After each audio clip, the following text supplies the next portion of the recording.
विश्वसनीय, सबसे लोकप्रिय और नंबर 1 शो शंखनाद में आपका स्वागत है। साथ आपके मैं हूं अर्पिता आर्या। हमने आपसे वादा किया कि पूरे 400 दिन तक चुनाव की खबरें आपको दिखाएंगे और आज उसी कड़ी का 154वां दिन है। आज शंखनाद की शुरुआत उस खबर से जो 2024 में चुनाव की सरगर्मियां बढ़ाएंगी। जी हां, विपक्षी दलों के 9 नेताओं ने प्रधानमंत्री मोदी को एक साथ चिट्ठी लिखी है और इस चिट्ठी में आरोप लगाया है कि केंद्रीय एजेंसियों का दुरुपयोग हो रहा है। एजेंसियां विपक्ष के नेताओं को परेशान कर रही हैं। चिट्ठी में प्रधानमंत्री मोदी पर ही आरोप लगाया गया है।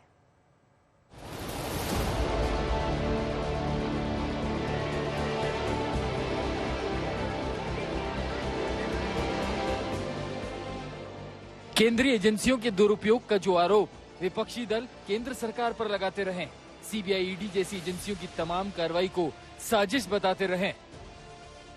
क्या मनीष सिसोदिया की गिरफ्तारी के बाद अब इन आरोपों पर नए सियासी संग्राम की तैयारी शुरू हो गई? क्योंकि विपक्षी दलों के 9 नेताओं की ओर से पीएम मोदी को लिखी गई चिट्ठी ऐसा ही इशारा कर रही है।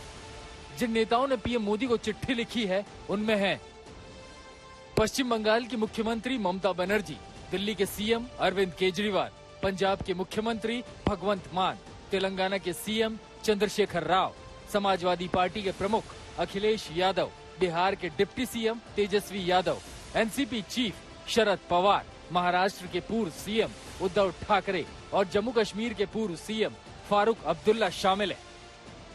चिट्ठी लिखने वाले हर नेता की ओर से जांच एजेंसियों के एक्शन पर सवाल उठाया गया है। ऐसी कार्रवाई को लोकतंत्र के लिए खतरनाक बताया गया है। हमारे देश के प्रधानमंत्री जी ने ठान लिया है कि अगर बीजेपी को वोट नहीं दोगे, कोई और सरकार बनाओगे, तो उस सरकार को किसी भी हाल में काम नहीं करने देंगे। एक तो वो ये करते हैं कि अगर किसी और की सरकार बन जाए बीजेपी के अलावा, तो उसके सारे नेताओं के ऊपर ईडी और सीबीआई छोड़ देते हैं, उनको गिरफ्तार कर लेते हैं, उनको तरह तरह से प्रताड़ना करते हैं, तरह तरह से तंग करते हैं, उनकी पार्टी तोड़ देते हैं, उनकी सरकार गिरा देते हैं। पूरे देश में कई जगह ये देखने को मिला, गोवा में देखने को मिला, महाराष्ट्र में देखने को मिला, कर्नाटक में देखने को मिला। एक के बाद एक राज्य के अंदर जहां नॉन बीजेपी गवर्नमेंट बनती है, वहां पे ईडी और सीबीआई को छोड़ के और उनको गिरा दिया जाता है। विपक्षी दल पहले भी मोदी सरकार पर एजेंसियों के दुरुपयोग का आरोप लगाते रहे, लेकिन ये सियासी घमासान पिछले कुछ समय से तेज हुआ है। अगर बीते फरवरी महीने की बात करें तो जांच एजेंसियों के 2 ऐसे कदम रहे जिस पर सियासत हो रही है, जिस बहाने विपक्षी पार्टियां बीजेपी को निशाना बना रही है।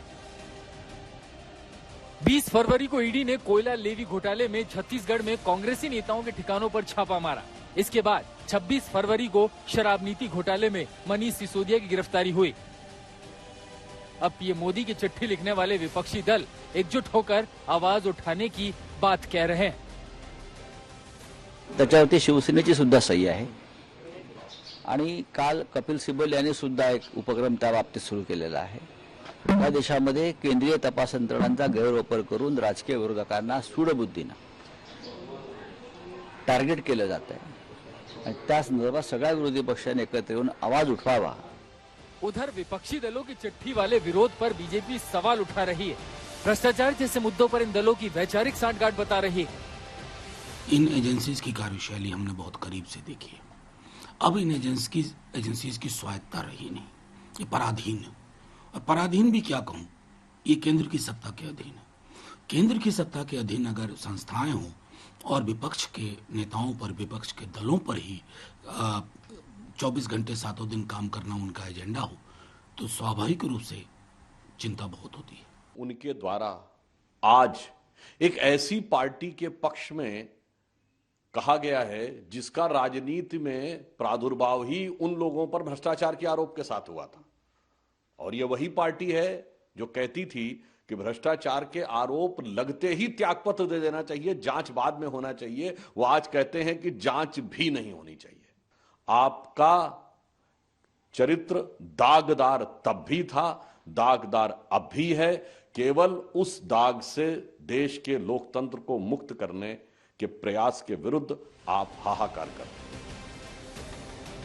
जांच एजेंसियों की निष्पक्षता पर विपक्षी दलों के खत से राजनीतिक खलबली मच गई और इस चिट्ठी को लेकर नई सियासत शुरू हो गई। दिल्ली से पंकज जैन के साथ आज तक ब्यूरो। 2024 के चुनाव में विपक्ष एकजुट होने की कोशिश कर रहा है। समीकरण कैसे बनेंगे वो देखने वाली बात होगी, मगर बात अब जरा राहुल गांधी की कर लेते हैं। 7 समुंदर पार राहुल गांधी ने बयान दिया तो देश में घमासान मच गया, और अब ये घमासान थमने का नाम नहीं ले रहा।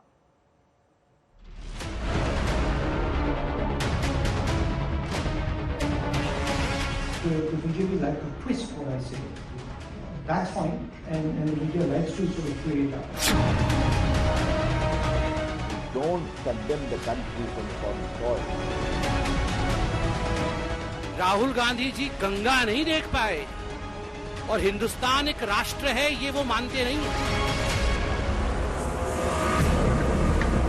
सत्ता, सरकार, जासूसी वाला हत्या, धर्म की सियासत, लोकतंत्र पर आफत। 7 समंदर पार कैम्ब्रिज विश्वविद्यालय में दिए राहुल गांधी के एक एक बयान पर अभी हंगामा थमा नहीं था। राहुल गांधी के बयानों को लेकर बीजेपी नेताओं का हमला अभी रुका नहीं था कि फिर से राहुल गांधी ने विदेशी धरती से नया बयान दिया। देश के अपमान वाले आरोपों पर बीजेपी के हमलों का जवाब दिया।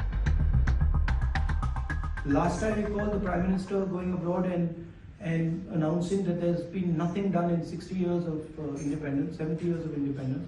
I remember him saying that, there's a lost decade of 10 years, there's unlimited corruption in India. I remember him saying them abroad. These were not things he said in India, these were things he said abroad. Right? So, I have never defamed my country, I'm not interested in it, I will never do it. अब तक राहुल गांधी ने मोदी सरकार, संघ और BJP पर कई angle से हमले किए, लेकिन सबसे ज्यादा तूफान देश में लोकतंत्र के खत्म होते आरोप पर उठा।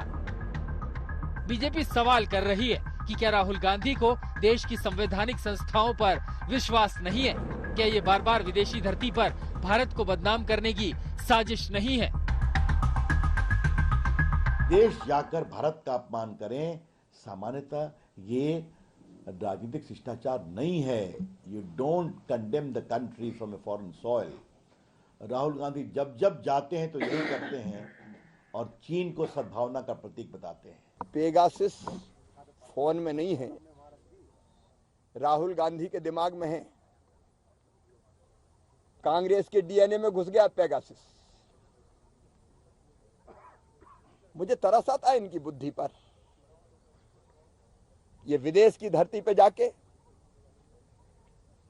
हमारे देश के खिलाफ बयानबाजी कर रहे हैं। हालांकि बीजेपी के न हमलों के बावजूद राहुल गांधी के तेवर कम नहीं हो रहे हैं। वो लगातार अपने बयानों से बीजेपी को निशाने पर ले रहे हैं। ऐसे में सवाल यही है कि क्या इन हमलों के बहाने राहुल गांधी की नजर भविष्य की सियासत पर है? Are you saying that the Supreme Court judgment against Prime Minister Modi was actually wrong, and are you raising a question mark to it? The point I'm making about the BBC was that anybody who supports the Prime Minister blindly is supported, and anybody who raises questions on the Prime Minister, on the government, is attacked, and that's what happened with the BBC. On the idea, you saying has silence helped you think about solving these 3 problems? That's not how these problems are solved, right? In large systems, in large countries, problems are solved by working with people. And this idea that one person, one person solves all these problems is not, let's say, it's not very profound. It's superficial. These problems require conversations, and they require conversations with stakeholders. If you're talking about small and medium businesses, they require large-scale conversations. They require responsive government to government and listens. Will you be the next Prime Minister candidate? That's not even up for discussion. That's a distraction, and I don't want to get into it. The central idea of the opposition is to get together and do everything that is required to defeat the RSS and the BJP. Rahul के बयानों ने सियासी संग्राम बढ़ा दिया है। BJP और कांग्रेसी नेताओं को आमने सामने ला दिया है। नहीं, सीधी बात है ना साहब, कोई कहीं कुछ कह दे तो आपको बुरा लगने लगता है। आपकी आलोचना होती है, आपकी कमजोरियां दिखाई जाती हैं तो आपको उसमें देशद्रोह दिखने लगता है। आपकी कोई कमियां गिनाता तो आपको लगता है दूसरा झूठ बोल रहा है। देखिए, कुछ लोगों की आदत बन चुकी है कि वो देश में अपने परिवार को देखते हैं या ना देखते हो, परंतु परिवार में ही उनको देश दिखता है। जिस मानसिकता के इंडिया इज इंदिरा और इंदिरा इज इंडिया वाले लोग हैं, उन्हें जब परिवार तंत्र पर खतरा मंडराता है तो उन्हें लोकतंत्र पर खतरा नजर आता है। देश को खामोश तो तब किया गया था जब इमरजेंसी लागू की गई थी।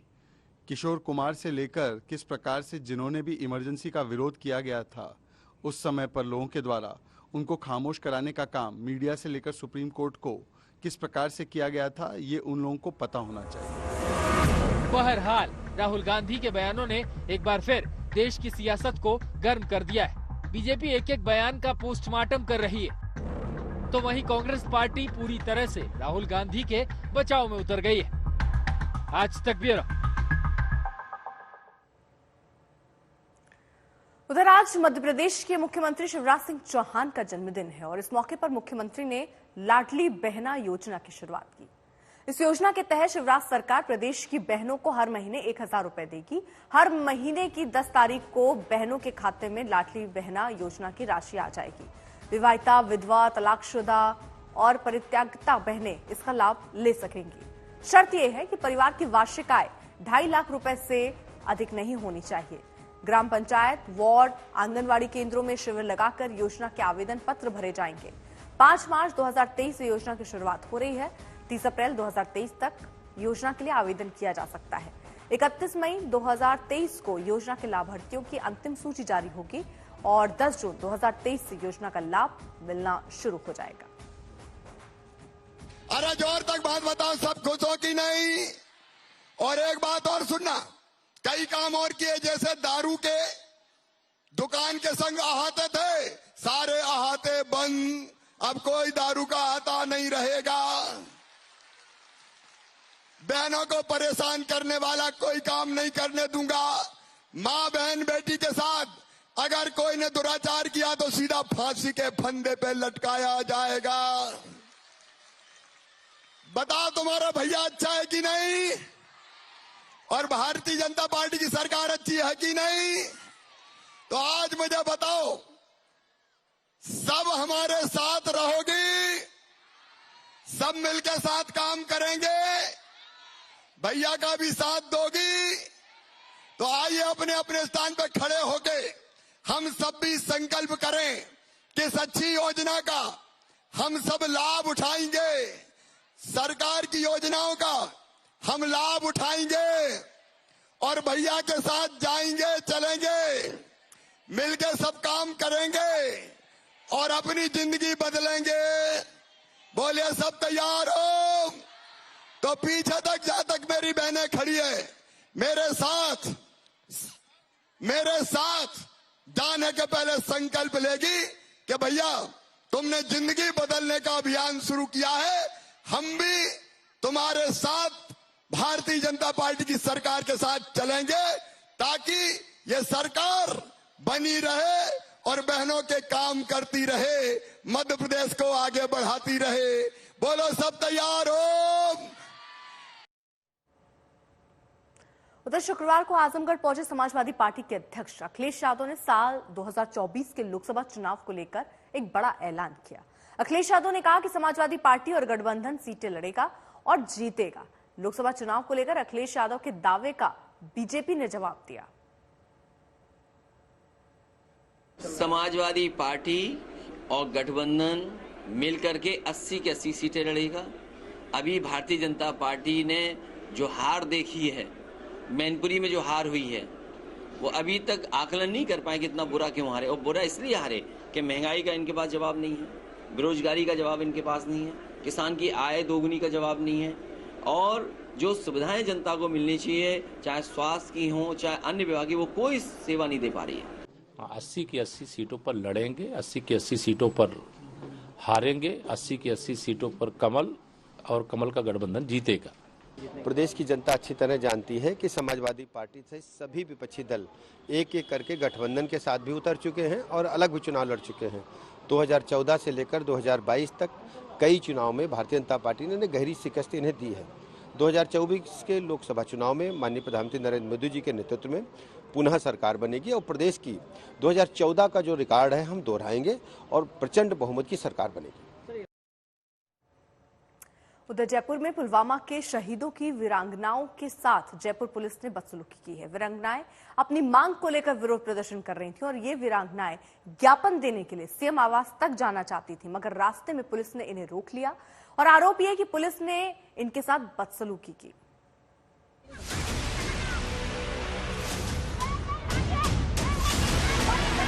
शनिवार को जयपुर से आई इन तस्वीरों ने गहलोत सरकार को सवालों के घेरे में ला दिया।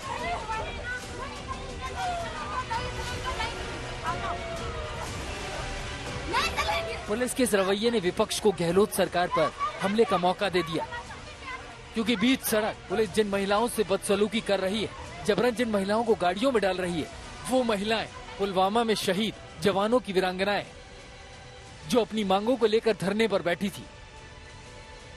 जब कोई सुनवाई नहीं हुई तो उन्होंने राज्यपाल से मुलाकात की, राज्यपाल को ज्ञापन सौंपकर इच्छा मृत्यु की मांग की। फिर सांसद किरोड़ी लाल मीणा के साथ जब ये वीरांगनाएं मुख्यमंत्री आवास की ओर बढ़ी तो पुलिस ने उनसे बदसलूकी की।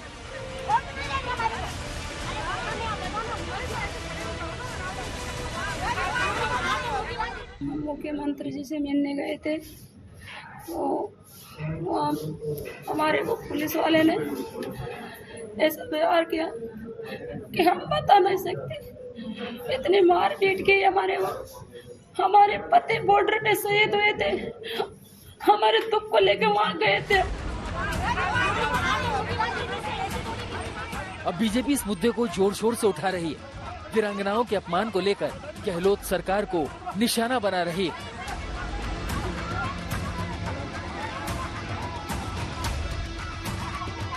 गहलोत साहब को गौर करना चाहिए इस बात को। आपके मंत्री अंत्येष्टि के समय बढ़ चढ़ के घोषणाएं करके आए थे और घोषणा भी बड़ी नहीं है। मार्ग का नामकरण, स्कूल कॉलेज का नामकरण, चौराहे का नामकरण, स्मारक तो बेचारियों ने बना लिए, लगा लिए सरकार ने जब नी स्मारक बनाए तो।